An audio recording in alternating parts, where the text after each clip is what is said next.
શ્રીમદ ભાગવતજીના આજના આ 23મા સત્રમાં 16મા અધ્યાયનો ક્રમ જે આપણે ચાલી રહ્યો છે એનું અનુસંધાન આપણે લઈએ છીએ. ગયા વખતે 18 શ્લોક સુધીનો ક્રમ આપણે કર્યો હતો. હવે ધર્મ અને પૃથ્વીનો સંવાદ. ધર્મ પૃથ્વીને જે પ્રશ્ન પૂછી રહ્યા છે એમાં પૃથ્વીના દુઃખના અલગ અલગ 14 કારણનો તર્ક ધર્મ કરે છે. સાંપ્રત સમયની સાથે આ વાતને આપણે જોડી શકીએ એમ છે. કચ્ચિત ભદ્રે નામયમાત્મનસ્તે વિચ્છાયાસી મ્લાયતે ષન્મુખેન આલક્ષ્યે ભવતિમંતરાદિમ દૂરે બંધુમ શોચસી કંચનાંબ.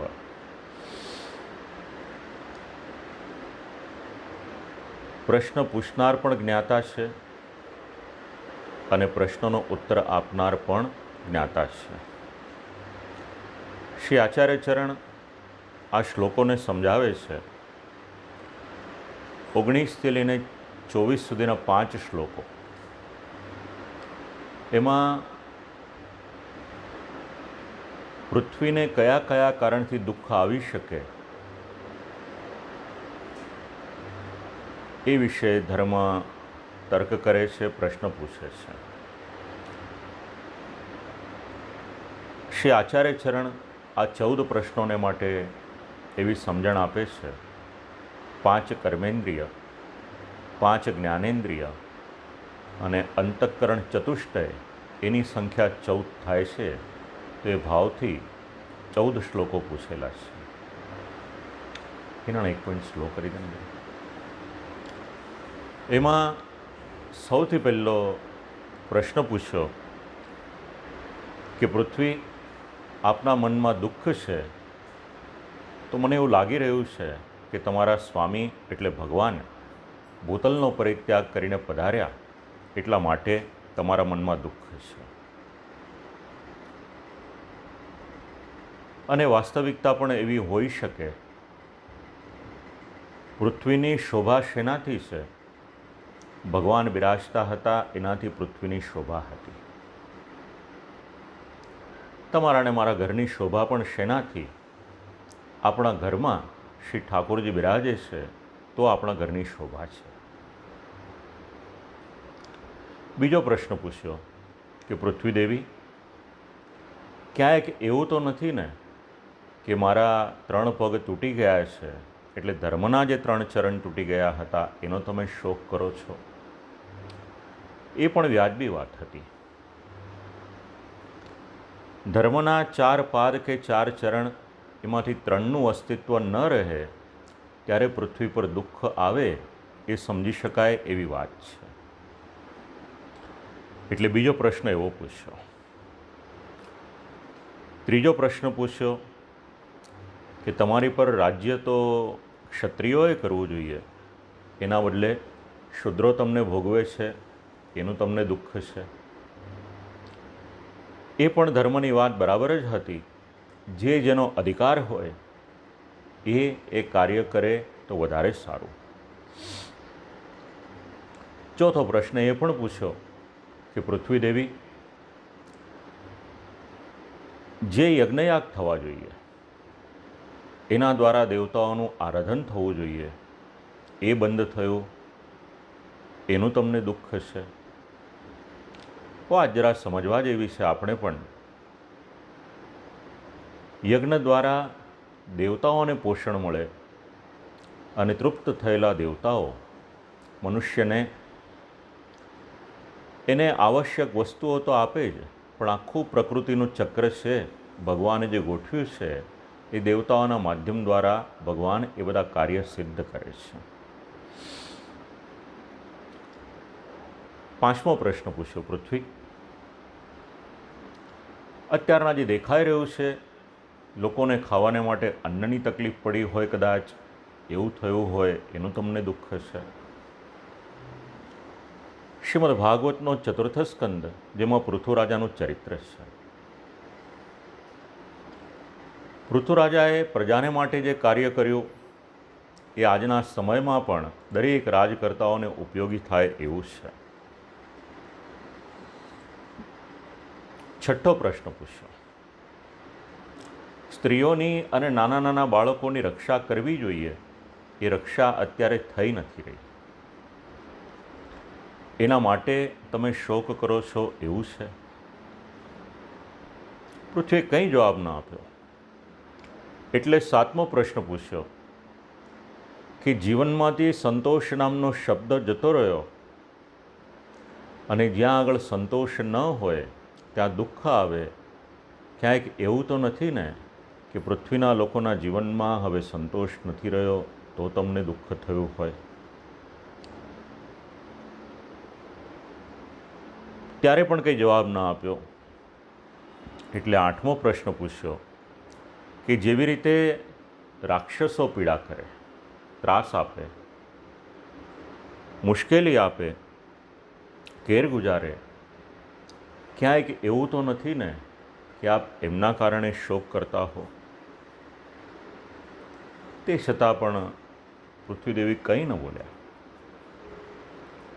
બ્રાહ્મણના જીવનમાં વેદવાણીનું જે મહત્ત્વ હોવું જોઈએ એમાં ન્યૂનતા દેખાઈ રહી છે.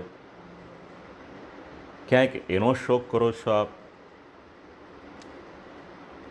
દસમો પ્રશ્ન પૂછ્યો કે ભગવાને જેમને રાજ્યનો કારભાર સોંપ્યો હોય, એક ક્ષત્રિય વર્ગ, એમનામાં પણ દોષ આવ્યો.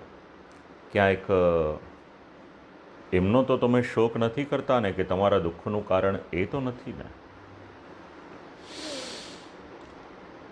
એ ક્ષત્રિયોએ જે દેશ વસાવ્યા એમાં પણ કોઈક દોષ આવ્યો. આવો 11મો પ્રશ્ન પૂછ્યો. 12મો પ્રશ્ન પૂછ્યો કે કલયુગના જીવે અમુક વસ્તુ ખાવી જોઈએ, અમુક વસ્તુ ન ખાવી જોઈએ. આ 22મા શ્લોકમાં છેલ્લા જે 2 વાક્ય વંચાય છે, ઇતસ્તતો વા શનપાન વાસઃ સ્નાનવ્યવાયોન મુખજીવલોકમ. મનુષ્યના જીવનમાં એવી સમજણ હોવી જોઈએ કયો પદાર્થ ખાવો અને કયો પદાર્થ ન ખાવો, ક્યાં ખાવું અને ક્યાં ન ખાવું. પણ હવે એ જે વિવેક હોય એ લગભગ વિસરાઈ ગયો છે. એક પ્રસંગ યાદ કરાવો. મહારાષ્ટ્ર શિવાજી મહારાજને માટેનો ખૂબ આદર આ રાજ્યમાં. એમના દીકરાને મોગલ લોકોએ પકડ્યા, બંદી બનાવ્યા, રાજ દરબારમાં લઈ જવામાં આવ્યા. શરત રાખી કે એક જ શરત છે, માની જશો તો તમને છોડી દઈશું. પૂછ્યું શું શરત છે? એટલે એટલું જ કહ્યું કે અમારા હાથનું એક ગ્લાસ પાણી પી લો, બીજું કંઈ નથી કરવાનું. પણ આ શિવાજી મહારાજના દીકરા શંભાજીએ જવાબ આપ્યો કે મારા પિતાએ ધર્મનું રક્ષણ કરવાને માટે પોતાનું જીવન સમર્પિત કરી દીધું, રાજ્ય ચલાવ્યું એ ગુરુની પ્રસાદી રૂપે, તો મારાથી એમણે જે મને માર્ગ બતાવ્યો છે ને જે માર્ગ ધર્મનો છે એ મારાથી છોડાય નહીં. એક સમય હતો આપણે ત્યાં, આપણા બધા જ વડીલો ભોજનને માટે, અન્નને માટેની ખૂબ શુદ્ધિનું ધ્યાન રાખતા હતા. અહીંયા પૃથ્વીને પ્રશ્ન પૂછ્યો કે લોકો ગમે ત્યાં ખાવા લાગ્યા, ગમે ત્યાં ગમે તે પીવા લાગ્યા, ગમે ત્યાં રહેવા લાગ્યા, ગમે ત્યાં સ્નાન કરવા લાગ્યા, તો એના માટે તમને દુઃખ છે? પૃથ્વી કોઈ જવાબ નથી આપતી. પૃથ્વી, ભગવાને અવતાર ધારણ કર્યો હતો તમારો ભાર ઘટાડવાને માટે. એ ભગવાન પધારી ગયા, કદાચ એવું થઈ શકે કે એના કારણે તમને દુઃખ થયું હોય, એવું તો નથી ને? ભૂરી ભરાવતાર કૃતાવતારસ્ય હરેર્ધરિત્રી. અને અંતિમ પ્રશ્ન પૂછ્યો કે તમે બહુ જ દુબળા દેખાઈ રહ્યા છો, તમારા દુઃખનું કારણ મને જણાવો. આ ધર્મએ આટલા બધા પર્યાય આટલા બધા પ્રશ્ન પૂછ્યા છે. પૃથ્વી દેવી જવાબ આપે છે, ધર્મ, આપે મને જે પણ કહ્યું એ બધી જ વાત બરાબર, પણ હું એક વાત કહું. ભગવાનમાં રહેલા ગુણો શોક અને હર્ષ આ બંનેના કારણરૂપ છે. પહેલાં જ્યારે ભગવાને મને અલંકૃત કરી પોતાના શ્રીચરણથી મારા હૃદયને ખૂબ આનંદ થયો. ભગવાનના ગુણોથી બધી જ કળાઓ જાણે ખીલી ગઈ હોય મારી, એવી પુલકિતતા મારામાં આવી ગઈ. એ બધા જ ગુણો ભગવાનના, કારણ કે ભગવાનમાં બિરાજમાન રહે. હવે ભગવાને જ્યારે મને આ સુખ આપ્યું ત્યારે મારા મનમાં પણ થોડોક અહંકાર આવી ગયો કે હું ઉત્તમ છું. ભગવાને મને સુખ આપ્યું અને ભગવાન જ્યારે પધારી ગયા ત્યારે મારા મનમાં રહેલો અહંકાર દૂર થઈ ગયો. પૃથ્વી દેવી ભગવાનના ગુણ ગણાવે છે. 26થી લઈને 29મા શ્લોક એટલે 4 શ્લોકમાં ભગવાનમાં રહેલા ગુણોનું નિરૂપણ છે. જીવનમાં ઉતારવા જેવા આ બધા શબ્દો છે. સત્યમ, શૌચમ, દયા, શાંતિ, ત્યાગઃ, સંતોષ, આર્જવમ, શમો દમસ્તપસ્સામ્યમ, તિતિક્ષો પરતિશ્રુતમ. બધા જ શબ્દોની વ્યાખ્યા નથી લખી, પણ આપ લોકોની સમજને માટે ચારેક શબ્દોની વ્યાખ્યા અહીં આગળ વંચાય છે આપ લોકોને. સત્યમ, એકે એક શબ્દ શ્રી આચાર્ય ચરણે એકે એક વાક્યમાં સમજાવ્યો છે. આ બધા ભગવાનના ગુણો. તો સત્ય એટલે શું? શ્રી આચાર્ય ચરણ એવી એની વ્યાખ્યા કરે છે, સત્યમ યથાર્થ ભાષણમ. જે પ્રસંગ જે પ્રમાણે છે એમાં એક પણ અક્ષરનો ફેરફાર કર્યા વગર યથાવત એનું નિરૂપણ કરવું, એનું નામ સત્ય. યથાર્થ ભાષણમ. બીજો શબ્દ છે શૌચ. ધર્મના 4 ચરણ છે, એમાં આપણે આ પવિત્રતા શબ્દ સમજવાનો છે. અહીંયા આગળ વાત નીકળી છે તો અહીંયા જ સમજી લઈએ આપણે. શ્રી આચાર્ય ચરણ આજ્ઞા કરે છે શૌચમ એટલે શું? તો શૌચમ શુદ્ધત્વમ, પવિત્રતાથી રહેવું, આ સમજણ છે. હવે આજના સમયની સાથે આ શબ્દનો જરાક આપણે વિચાર કરીએ તો શૌચ એટલે પવિત્રતા. શ્રી મહાપ્રભુજીએ આપણને શબ્દ આપ્યો છે અપરસ. એનો મૂળ શબ્દ હતો અસ્પર્શ. તો અસ્પર્શ એટલે શું? જ્યારે આપણે શ્રી ઠાકોરજીની સન્મુખમાં જવાનું હોય ત્યારે આપણે સંપૂર્ણપણે પ્રોટોકોલ પાળીએ, સ્નાન કરીએ, પછી કોઈને પણ આપણે સ્પર્શ ન કરીએ, શ્રી ઠાકોરજીની સન્મુખમાં આપણે જઈએ અને ઠાકોરજીની સન્મુખ જઈ આપણે હાથ પવિત્ર કરીએ. સામાન્ય ક્રમમાં આપણે એવા શબ્દો બોલીએ છીએ કે અમે સેવા કરીએ છીએ, પણ સંપ્રદાયનો એક પ્રસંગ એવો સમજાવે છે કે સેવા કરવાનું સામર્થ્ય આપણું નથી. આપણે ત્યાં એક પ્રસંગ છે, લકીર પીટીનો ઉત્સવ, અને એ પ્રસંગ જ્યારે વાંચીએ છીએ ત્યારે ખબર પડે છે કે તત્કાલીન જે આચાર્યો થયા શ્રી મહાપ્રભુજીની પછી, શ્રી ગોસાઈજી પ્રભુચરણ અને શ્રી ગોપીનાથજી પ્રભુચરણ પછી, જો એ આચાર્યો પણ એવું વિચારતા હોય કે અમે સેવા કરવાને માટે જઈએ છીએ, તો આ એક લાઈન એમને પણ સમજણ પાડતી હતી. સમજાવ્યું એવું છે એમાં કે પૂર્વજોના કદમ ઉપર આપણે ચાલીએ એમના બતાવેલા નકશા પર ચાલીએ. આપણે શ્રી ઠાકોરજીની સન્મુખ થઈએ, હાથ પવિત્ર કરીએ, કાયા પવિત્ર કરીએ, પહેલ કરી શકીએ. તો જ્યારે શ્રી ઠાકોરજીની સન્મુખ જવાનું હોય આપણે, અપરસમાં આપણે સ્નાન કરીએ, અપરસના વસ્ત્ર અલગ હોય એને પરિધાન કરીએ, તિલક કરીએ. કંઠી તો પ્રભુ કૃપાથી વૈષ્ણવ હોઈએ એટલે આપણે પહેરતા જ હોઈએ, અને સાથે સાથે મોઢામાં ચરણામૃત પધરાવીએ, ત્યાર પછી આપણને સેવામાં જવાનો અધિકાર મળે. હવે આટલો જ આ શબ્દ સીમિત નથી, પરંતુ આચાર વિચારમાં પણ શૌચમ એટલે પવિત્રતા જરૂરી છે. એકાદ બે દાખલો આપું, જરા સંક્ષિપ્તમાં સમજાઈ જાય. ચા પીવાની આદત હોય આપણને, ચા પીધી, મોઢેથી લગાડ્યો ગ્લાસ આપણે, પછી આપણે બેઠા હતા અને બાજુમાં ટેબલ હતું, ત્યાં એક કપ મૂકી દીધો. આપણા ઘરનું કોઈક આવ્યું, એણે કપ લઈ અને સિંકમાં મૂકી દીધો, અથવા તો પછી આપણે ઊભા થયા ત્યારે મૂક્યો. એની પછી આપણું કર્તવ્ય હતું ત્યાં આગળ પવિત્રતા જાળવવી જોઈએ. એ પવિત્રતા એટલે કઈ? તો જ્યાં આગળ આપણે ચા પીધેલો કપ મૂક્યો હતો ત્યાં આગળ આપણે પોતનું કરવું પડે, અને એ પણ એક વખત પોતનું કરીએ તો ન ચાલે, શક્ય હોય તો 2 વખત કરો.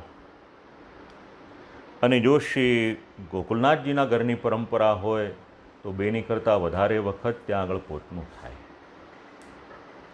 પોતું કરવું એની પણ આવડત જોઈએ. આપણું શાસ્ત્ર એવું સમજાવે છે કે હાથ જેમ ઘડિયાળના કાંટા ફરતા હોય એ દિશામાં ફરવો જોઈએ, રિવર્સ દિશામાં આપણાથી હાથ ફેરવી અને પોતનું ન કરાય. તો જેવી રીતે ચા પીધેલો પ્યાલો મૂક્યો હોય કે કપ મૂક્યો હોય, એવી જ રીતે ભોજન કરીએ તો એ સ્થાનમાં પણ આપણે શુદ્ધિ જાળવવાની. જો એ ન કરીએ અને ત્યાં આગળ જ પછી આપણે બીજી કોઈક વસ્તુ મૂકીને ન કરે નારાયણ, અને શ્રી ઠાકોરજીને ધરવાની કોઈક સામગ્રી ત્યાં પધરાવી દીધી, તો શ્રી ઠાકોરજી એ સામગ્રી કઈ રીતે અંગીકાર કરશે આનો આપણે વિચાર કરવાનો. બહુ નાની નાની સમજણ આપતી આ બધી વાતો છે, પણ વૈષ્ણવના જીવનમાં, ન કેવળ વૈષ્ણવના જીવનમાં પણ આચાર વિચાર માટે આ ખૂબ જ મહત્ત્વના અંગ છે. કારણ કે ધર્મના 4 ચરણમાંનું એક ચરણ પવિત્રતા છે. ખૂબ વિચાર કરી શકાય આનો. આપણે એવું માનીએ કે આપણે ચમચીથી ખાધું કે કાંટાથી ખાધું તો આપણો હાથ ક્યાં હેઠો થયો છે, પણ ધર્મશાસ્ત્ર એની અનુમતિ નથી આપતું. આપણી મુશ્કેલી ક્યાં થઈ? આપણે 2 શબ્દને ભેગા કરી દીધા છે. ચોખ્ખાઈ અને પવિત્રતા અથવા તો શુદ્ધિ, આ બંને શબ્દને આપણે ભેગા કરી દીધા, એમાં મુશ્કેલી થઈ છે. આપણને આપણા હાથ ચોખ્ખા લાગે છે, પણ ધર્મશાસ્ત્ર એવું કહે છે કે તમારા મોઢાને તમારો હાથ લાગ્યો અથવા તો તમે એ રીતે પાણી પીધું કે બીજું કંઈ પણ ખાધું પીધું, તો ધર્મશાસ્ત્ર એને પછી ચોખ્ખું નથી ગણતું. આ શૌચ શબ્દ છે. જો ધર્મના માર્ગ ઉપર આપણે આગળ વધવું હશે તો શ્રીમદ ભાગવતનો આ શબ્દ અને શ્રી આચાર્ય ચરણે આપણને જે સમજણ આપી છે એનું શક્ય એટલું ધ્યાન રાખજો. જેટલી પણ અનુકૂળતા હોય, એવું નથી કે આપણાથી બધું પાળી શકાય, પણ આપણે પ્રયત્ન કરવો એ આપણું કર્તવ્ય છે. અને જો પ્રયત્ન કરવાનો આરંભ કરીશું તો શ્રી ઠાકોરજી ધીરે ધીરે કરીને આપણને આગળ લઈ જશે. એની પછીનો શબ્દ છે દયા. તો દયા એટલે શું? પર દુઃખા સહનમ, આ વ્યાખ્યા શ્રી મહાપ્રભુજીએ કરી. હમણાં કંઈક એવું દેખાઈ રહ્યું છે, જ્યારે જ્યારે ભોજન કરવા માટે બેસીએ ત્યારે એક જ વિચાર આવે કે એક બાજુ દેશના ઘણા લોકો એવા છે જે શ્રમજીવી વર્ગ છે, જેને ખાવાને માટેની કોઈ વ્યવસ્થા નથી, તો ભોજન કરતી વખતે આરંભ થાય અને મનમાં એક જ વિચાર આવે કે ભગવાનની અનંત કૃપા છે કે આપણે શાંતિથી ભોજન કરી શકીએ છીએ. બીજાના દુઃખમાં શક્ય હોય તો મદદ કરીએ તો ઉત્તમ છે. કદાચ ન કરી શકીએ એવા સંજોગ પણ ન હોય, એવું નથી કે પૈસા ના હોય, પણ અત્યારની પરિસ્થિતિ એવી છે કે ઘરની બહાર જઈને કોઈને મદદ કરવી એ પણ જોખમવાળું. તો એટલીસ્ટ કોઈક દુઃખી હોય અને જો આપણા હૃદયમાં એના માટે અનુકંપા જાગે તો સમજવું કે ભગવાનનો આ ગુણ, એનો કંઈક અંશ આપણામાં છે. આ દયા શબ્દ છે. એની પછીનો શબ્દ છે શાંતિ. ક્રોધ પ્રાપ્તો ચિત્ત સંયમનમ. જીવનમાં ઘણા પ્રસંગો એવા આવી જાય કે ક્યારે આપણને ક્રોધ આવી જાય, ન ઈચ્છીએ તો પણ આવી જાય.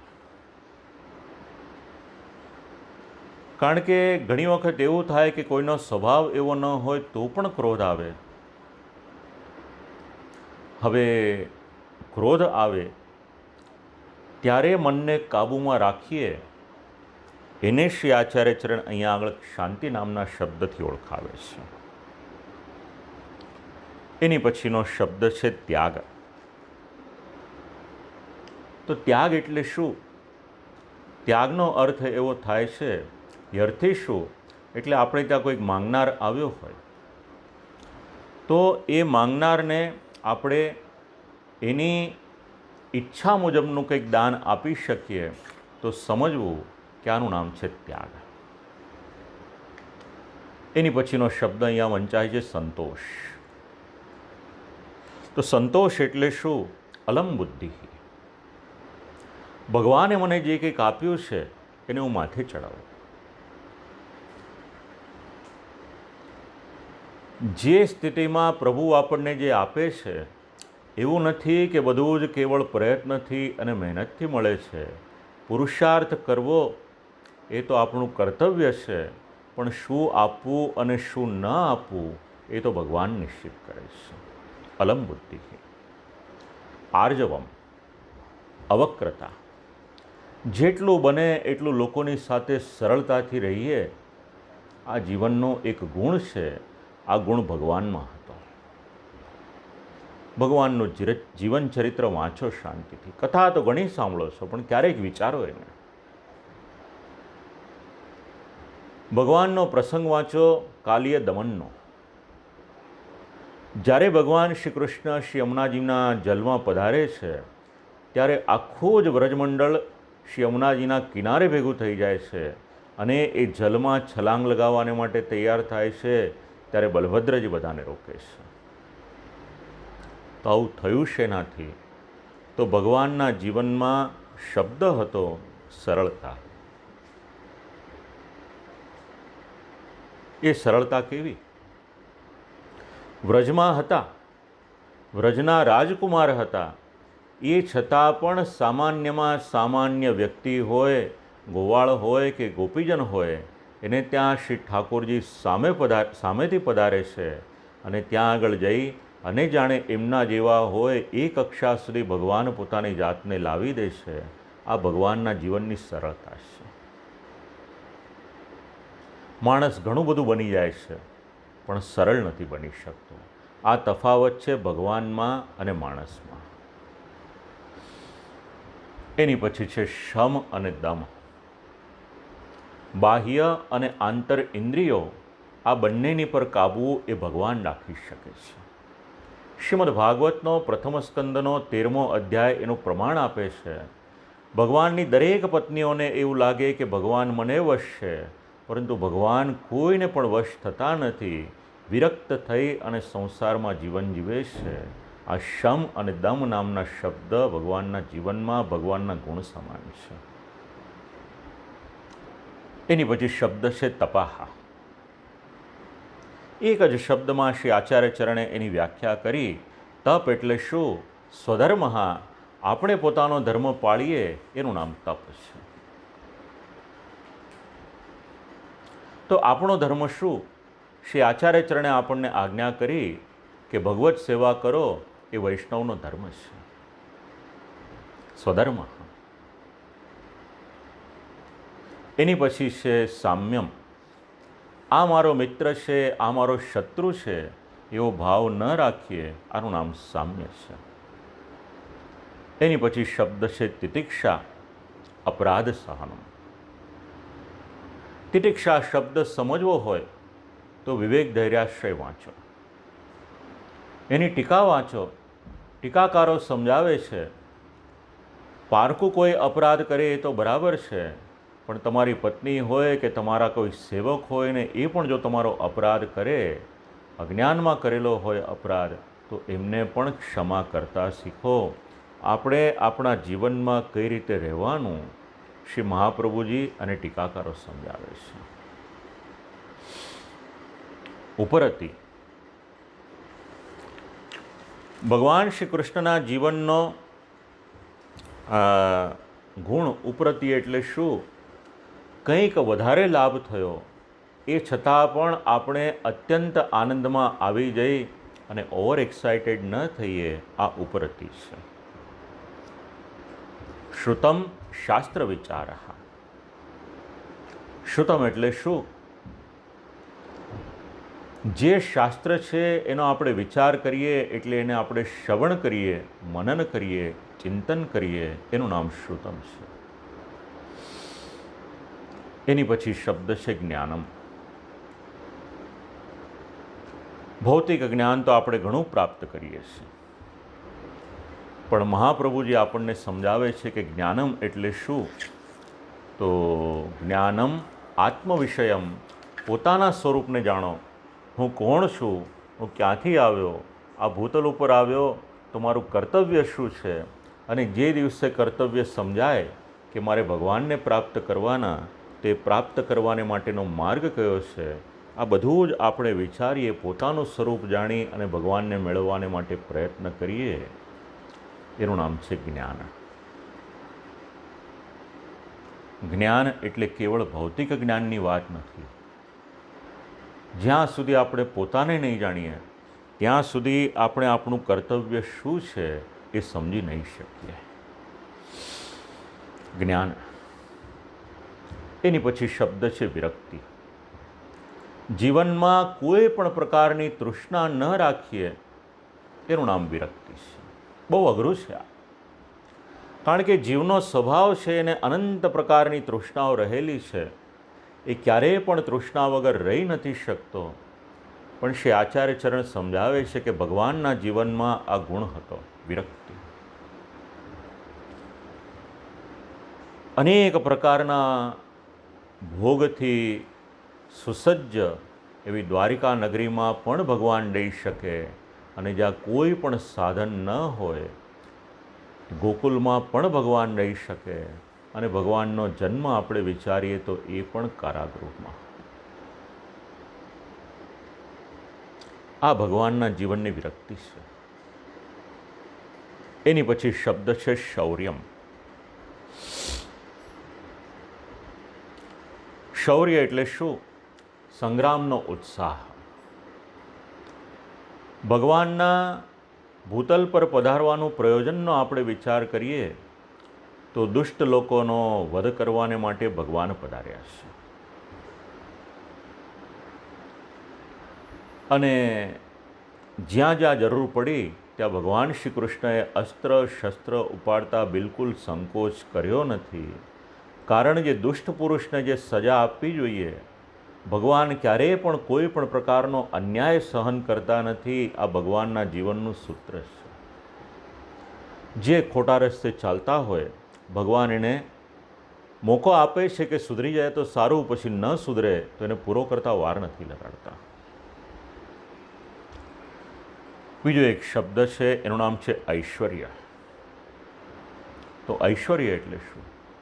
આપણે એવું સમજીએ છીએ કે સંપત્તિ હોય એને ઐશ્વર્ય કહેવાય, પણ શ્રી મહાપ્રભુજી એવું સમજાવે છે કે સમાજના લોકો આપણી વાત માને, આપણું શાસન ચાલે. આપણામાં એ ઐશ્વર્ય નથી, પણ ભગવાનમાં એ ઐશ્વર્ય છે. ભગવાન ધારે તો 1 જ મિનિટમાં બધાને સરખે સરખા કરી દેશે. અત્યારની પરિસ્થિતિ આવી જ છે. સામાન્યમાં સામાન્ય વ્યક્તિ હોય કે અતિશય સંપત્તિવાન હોય કે પદવાન હોય, ગમે તે હોય, અત્યારના પરિસ્થિતિ એવી આવી ગઈ કે બધા જ એક સરખા પોતપોતાના સ્થાનમાં બંધાઈ ગયા. ઐશ્વર્ય, એની પછીનો શબ્દ છે તેજ. તેજનો સંબંધ ભગવાનના પ્રભાવની સાથે છે. જ્યાં આગળ પણ ભગવાન શ્રી કૃષ્ણ પધારે છે, પોતાની એક આગવી છાપ ત્યાં આગળ કાયમને માટે મૂકી દે છે. જીવનમાં કેટલાક લોકોને આપણે પણ એવા મળતા હોઈએ કે એક વખત મળીએ, પણ એમને મળ્યા હોઈએ તો એમની છાપ કાયમને માટે આપણા મનમાં રહી જાય. તેજઃ પ્રભાવઃ.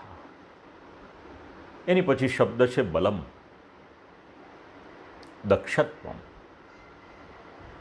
કયું કાર્ય કઈ રીતે કરવું એની સમજણ ભગવાનને છે, અને એ કાર્યકુશળતા એને અહીંયા આગળ આ શબ્દથી સમજાવવામાં આવી છે. બલ, ચતુરાઈ. એની પછી શબ્દ છે સ્મૃતિ. આ પહેલી લાઈનમાં છેલ્લો શબ્દ. તો સ્મૃતિ એટલે શું? તો જે કાર્ય કરવાનું છે એનું અનુસંધાન રહે. એક સમય એવો હતો કે આપણા બધાને ત્યાં એક ફોન હતો. ઘરની 5 વ્યક્તિ હોય અને એક લેન્ડલાઇન નંબર હોય આપણી પાસે. અને એ સમયે આપણા ઘણા બધા નિકટના સગા સંબંધીઓ હોય, એમને ફોન કરવાનો હોય તો આપણે આપણી ડાયરી ન ખોલવી પડે, આપણને બધા નંબર મોઢે હોય. પણ જેમ જેમ ટેકનોલોજીનો વિકાસ થતો ગયો, આજે આપણને આટલા અતિ આધુનિક બધા સાધનો મળ્યા. એમાં આપણને એક સુખ એ પણ મળ્યું કે સ્પીડ ડાયલ હોય એટલે એક નંબર પ્રેસ કરીએ એટલે એમાં જેનું નામ મૂક્યું હોય એને સીધો નંબર લાગી જાય. અને હવે તો એનાથી પણ આગળ વધ્યા, એ પણ તકલીફ લેવાની જરૂર નહીં. આપણે બોલીએ ને કહીએ કે આને ફોન લગાવો એટલે એમાં જે સોફ્ટવેર ફીડ કરેલો હોય એને ફોન લગાવી આપે. પણ ભગવાનનો ગુણ શું છે? સ્મૃતિ. આજે આપણે કાર્ય કરવાના હોય તો લખીને રાખવા પડે, પણ ભગવાને આવું કંઈ નહીં. જે સમયે જે કાર્ય કરવાનું છે, ભગવાનની પાસે કોઈ રિમાઇન્ડર નથી.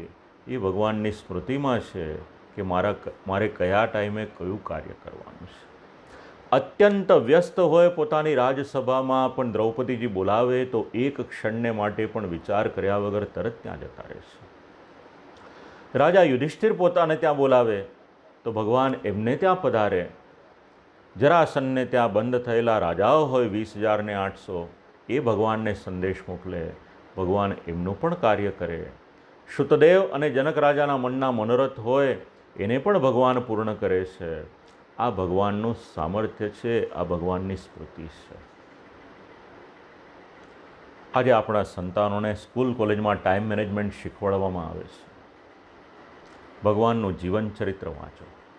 ટ્રેડિશનલ તો ઘણી વખત સાંભળ્યું છે, પણ ક્યારેક એને મોડર્ન ટચ આપીને સાંભળો તો ખબર પડશે કે આ ભગવાનનું જીવન તમારા અને મારા જીવનની સાથે કેટલું જોડાયેલું છે.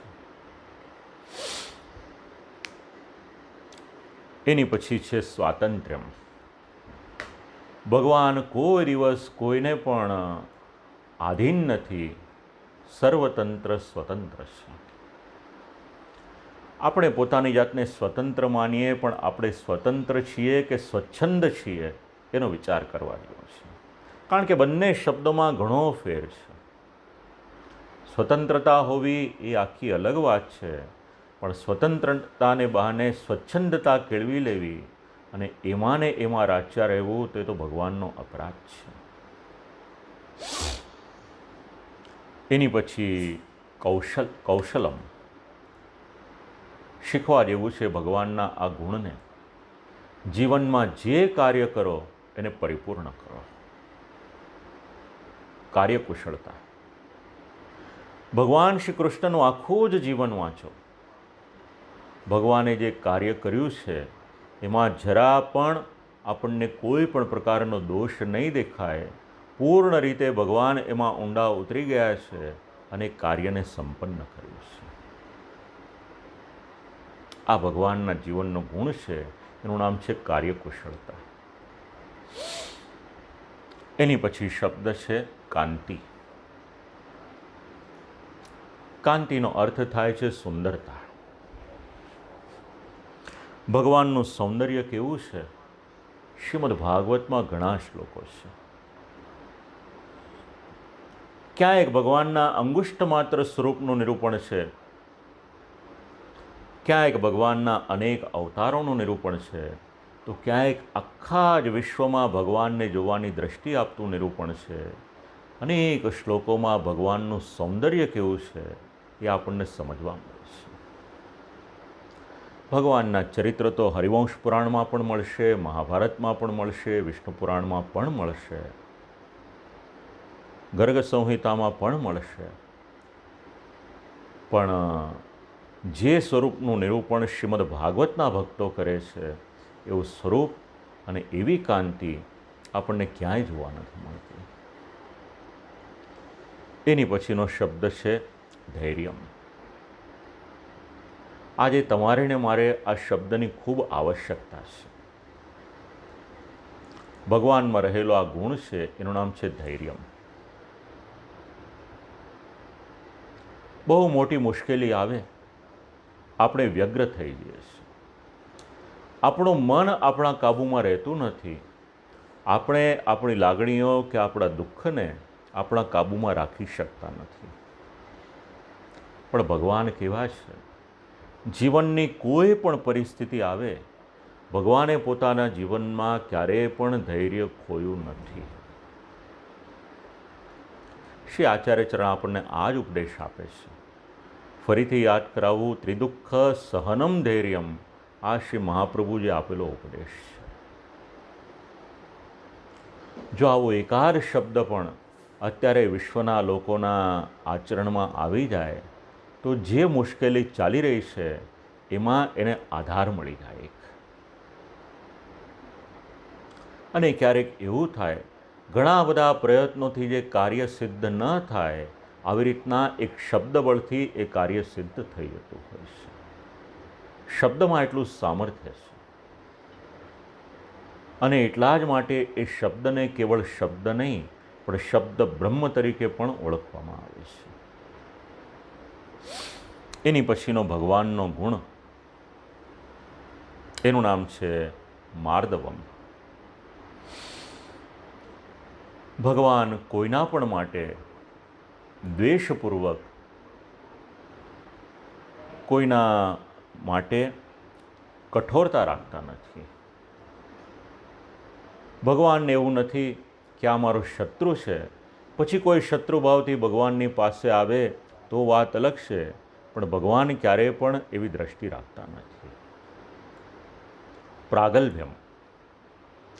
પ્રાગલ્ભ્ય એટલે જ્યાં આગળ પણ પ્રભુ પધારે છે ત્યાં આગળ ભગવાનની આખી જ એક પ્રતિભા એ દેખાઈ આવે છે. પ્રાગલ્ભ્યમ પ્રતિભાતિશયા. એની પછીનો શબ્દ છે પ્રશ્રયા.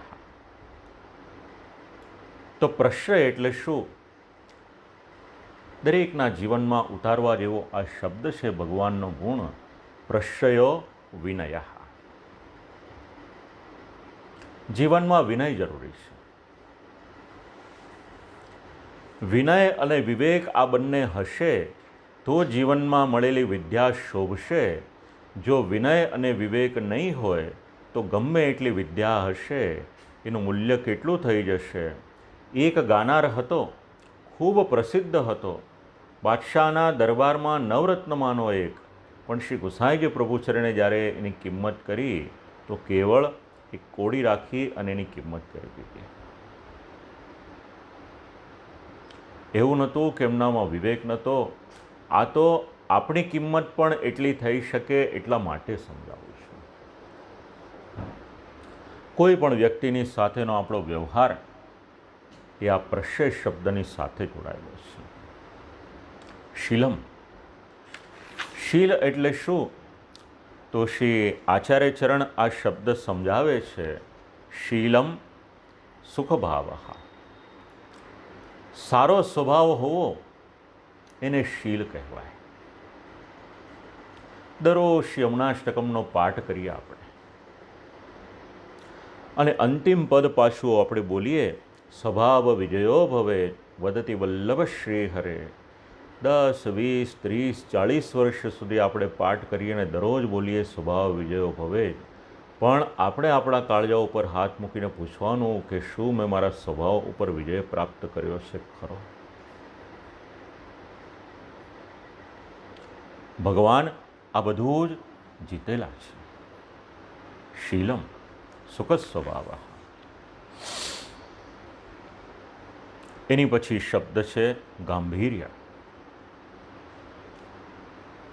કોઈ પણ પરિસ્થિતિ હોય, ભગવાનને ક્યારે પણ ક્ષોભ ન થાય.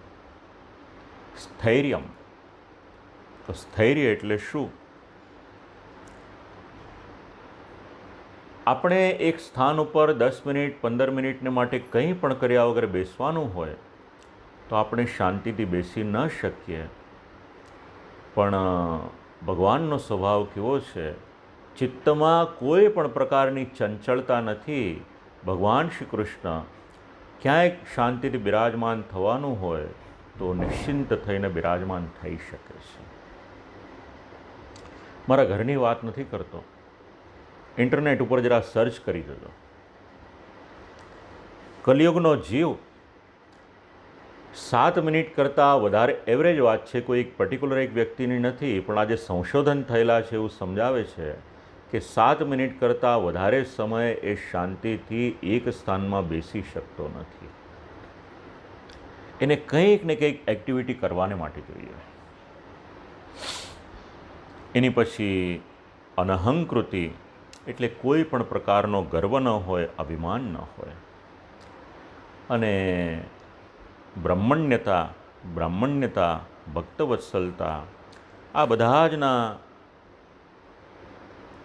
દ્વારા ભગવાન શ્રી કૃષ્ણ શોભાયમાન હતા. આ બધા ભગવાનના ગુણો, અને એ ભગવાનના ગુણો ભૂતલ પર હતા એટલા માટે પૃથ્વીની પણ શોભા હતી. એતે ચાન્યે ચ ભગવન નિત્ય યત્ર મહાગુણાઃ. જ્યાં આગળ ભગવાન બિરાજમાન હોય ત્યાં કાયમને માટે આ બધા ગુણ રહેલા છે. વિચાર કરી જુઓ જરા. 3 શ્લોક 4 શ્લોક કે 5 શ્લોક લેવાના હોય, એમાં પણ બહુ ઊંડાણમાં નહીં, અને આપણે થોડા થોડા શબ્દોમાં કે વાક્યોમાં એ શબ્દોને વિચારીએ છીએ તો કલ્પના કરી જુઓ શ્રીમદ ભાગવતની ડેપ્થ કેટલી છે. કેટલા ઉપયોગી આપણને આ બધા ગુણો છે ભગવાનના. જો આપણે ભગવાનના ભક્ત છીએ, જો આપણે ભગવાનના સેવક છીએ, તો જે ગુણો ભગવાનમાં હતા, વધારે કંઈ નહીં, પણ એની પ્રસાદી રૂપે કંઈક તો આપણે મેળવવાને માટે પ્રયત્ન કરીએ તો ભગવાન પણ પ્રસન્ન થશે. પૃથ્વીદેવી કહેવા લાગ્યા, ધર્મ, આપ મને પૂછો છો, આત્માનમ ચાનુશોચામી ભવંતમ ચામરોત્તમમ. હું મારા આત્માનો શોક કરું છું. આપણે સાધનનો શોક કરીએ, આપણે આપ્તજનોનો શોક કરીએ, પણ આપણે આપણા આત્માનો શોક ક્યારેય કરતા નથી. આત્માનો શોક કોને થયો? અહીંયા આગળ પૃથ્વીદેવીને થયો. અને અંતઃકરણની ચિંતા કોને થઈ? તો અંતઃકરણની ચિંતા થઈ તો શ્રી મહાપ્રભુજીને થઈ. ત્યારે શ્રી આચાર્ય ચરણ બોલ્યા, અંતઃકરણમદ્વાક્યમ સાવધાનતયા શૃણુ. આપણને અંતઃકરણ પ્રબોધ ગ્રંથ ક્યાંથી મળ્યો?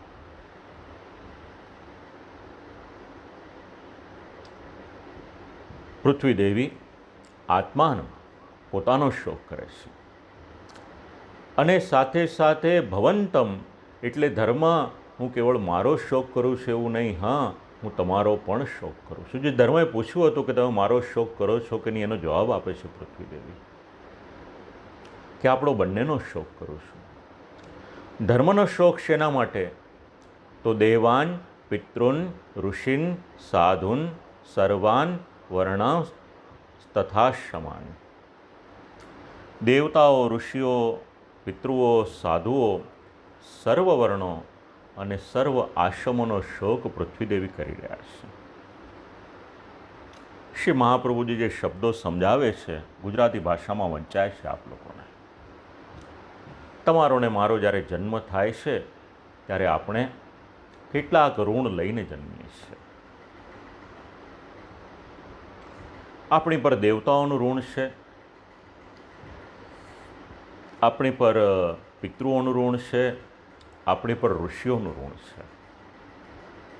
ક્યારેક સમયની સાનુકૂળતા હશે તો આપણે વિચારીશું કે આ કઈ રીતના ઋણ છે અને આપણે એમાંથી નિવૃત્ત કઈ રીતે થઈ શકીએ. આપણું ધર્મશાસ્ત્ર આપણને દેવાદાર છીએ એ પણ સમજાવે છે અને એ દેવું આપણે કઈ રીતે ઉતારવાનું એ પણ સમજાવે છે. જો ધર્મ, દેશ, કાલ, દ્રવ્ય, કર્તા, મંત્ર અને કર્મ આ છ જ્યાં આગળ બરાબર હોય ત્યાં તમારું કાર્ય બરાબર સારી રીતે સિદ્ધ થઈ શકે. પણ અત્યારના ભગવાન પધાર્યા માટે આપનું સ્વરૂપ પણ અત્યારે મુશ્કેલીમાં મુકાયું છે અને ધર્મનું પાલન બરાબર થઈ શકતું નથી, માટે તમારો પણ શોક કરું છું. પણ મુખ્યપણે તો હું મારા આત્માનો જ શોક કરું છું. હા, એની પછી બ્રહ્માદયો બહુતિથમ યદપાંગ મોક્ષ કામાસ્તપસ્સમચરન ભગવત પ્રપન્ન. આ શ્લોક ઉપર શ્રી મહાપ્રભુજીએ કોઈકના મતને માટે કંઈક ખંડન કરવું પડ્યું એનો ખૂબ વિસ્તારથી લેખન કર્યું છે. પણ એ શાસ્ત્રનો વિભાગ છે, વેદાંતનો વિભાગ છે, એની પર આપણે વિચાર કરવા જઈએ તો થોડી મુશ્કેલી થાય. પણ આપણે આજે 33મો શ્લોક છે એનો અવશ્ય વિચાર કરીએ. તસ્યાહમબ્જ કુલિશાં કુશકેતુકેતૈઃ શ્રીમત્પદેર્ભગવતા સમલંકૃતાંગી. પૃથ્વીદેવી કહે છે, ધર્મ, ભગવાનના શ્રીચરણમાં કમળના આકારની રેખા છે. હવે શ્રી ઠાકોરજીના શ્રીચરણમાં રહેલા ચિહ્ન પૃથ્વીદેવીને અને તમને ને મને કઈ રીતે આનંદ આપી શકે શ્રી આચાર્યચરણ સમજાવે છે. એના દ્વારા કમલપણું એટલે કોમળતા સિદ્ધ થઈ શકે માટે શ્રી ઠાકોરજીના શ્રીચરણમાં કમળના આકારની રેખા છે. વજ્ર છે તો વજ્ર કાર્ય કયું કરે? તો જીવ અનેક પ્રકારના પાપ કરે છે, પણ જ્યારે એ જીવ ભગવાનને સમર્પિત થાય છે, વિશુદ્ધ ભાવથી પોતાનું સર્વસમર્પણ, આત્મસમર્પણ કરે, ત્યારે ભગવાનના શ્રીચરણમાં રહેલા વજ્રમાં એટલું બધું સામર્થ્ય છે કે એનામાં રહેલા જેટલા દોષ છે, એના પાપ છે, એને બાળીને ભસ્મ કરી દે. ચરણારવિંદની સેવામાં સર્વપ્રથમ સર્વ પાપોનો નાશ થાય છે. એની પછી યોગશાસ્ત્રને માટે શ્રી મહાપ્રભુજી કંઈક નિર્ણય આપે છે. આની આગળ શ્રીમદ ભગવદ્ ગીતાજીનું સત્ર ચાલતું હતું. ત્યાં કોઈ એક અમેરિકાના વૈષ્ણવે પ્રશ્ન પૂછ્યો હતો કે યોગ થઈ શકે કે નહીં, અને એમાં જે ધ્યાનનો પ્રકાર છે એને આપણે કઈ રીતે વિચારી શકાય.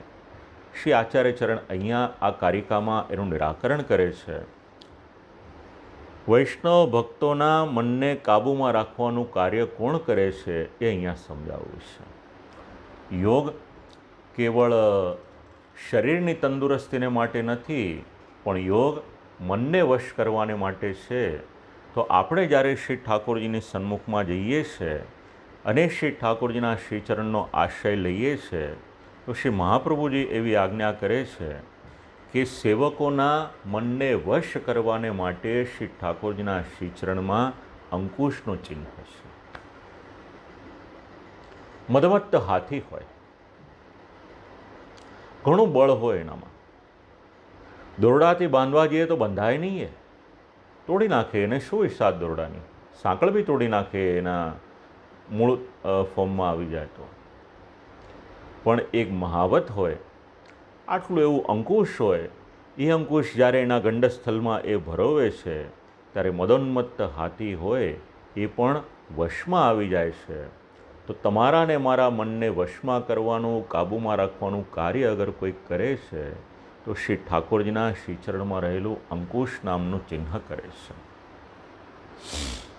એના કારણે સેવકોનું મન જે અહીંયા ત્યાં ભટકતું હોય એ ભટકવાનું બંધ થઈ જાય છે. ઠાકોરજીના શ્રીચરણમાં પતાકાની રેખા છે જે જીવને અભયનું દાન કરે છે. સમજાવે છે કે જીવ મારી શરણમાં આવી જા, ચિંતા કરીશ નહીં, બાકીનું બધું કાર્ય હું સંભાળી લઈશ. અને એક વખત જીવ શરણે આવે, અન્યાશ્રયનો ત્યાગ કરી દે, અનન્ય આશ્રય એનો સિદ્ધ થઈ જાય. પૃથ્વીદેવી યાદ કરે છે, ભગવાનના શ્રીચરણનો જ્યારે જ્યારે મને સ્પર્શ થતો હતો ત્યારે હું આનંદ અનુભવતી હતી, પણ મારા અભિમાનને કારણે ભગવાને મારો ત્યાગ કર્યો, માટે આજે મારા મનમાં આટલી પીડા છે. પૃથ્વી અને ધર્મનો આ સંવાદ.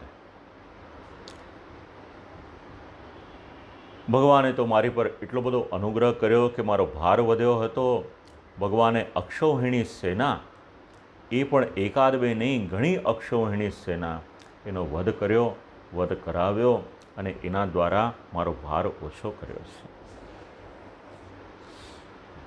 અને એ અસુર વંશના જ રાજાઓ હતા, એમને સીધા કરવાનો એ જ માર્ગ હતો, માટે ભગવાને એમનો વધ કરેલો છે. સિદ્ધાંત સમજવા જેવો છે. કેવળ અહિંસાની વાત શ્રીમદ ભાગવત નથી કરતું, પણ ભાગવત તો એવી રીતે સમજાવે છે કે જે વ્યક્તિ જે ભાષા સમજે, જરૂર પડે તો ક્યારેક એની ભાષામાં પણ જવાબ આપો.